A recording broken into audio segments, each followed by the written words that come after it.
Good day everyone. We shall have our National Achievement Test review, which is bite-sized. 4, which is simplifying mathematical expression.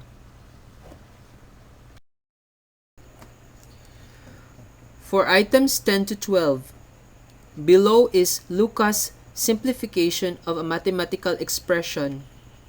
Number 10. Which step shows the expression after the quotient of power rule is applied?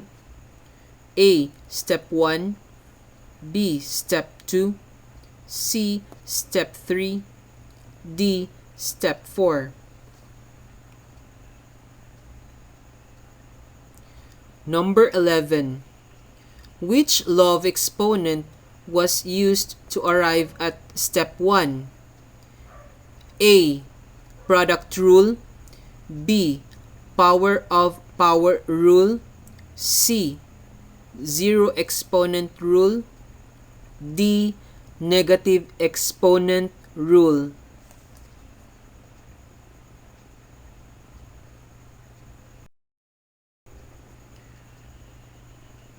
In which order were the following steps applied to arrive at the answer?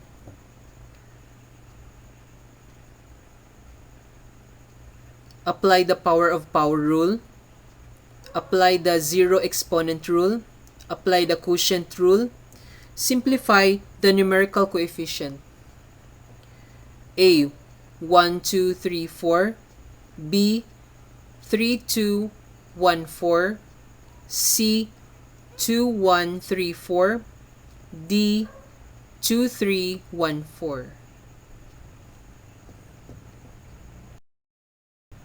Now here are the answers. 10 C, 11 B, 12 A.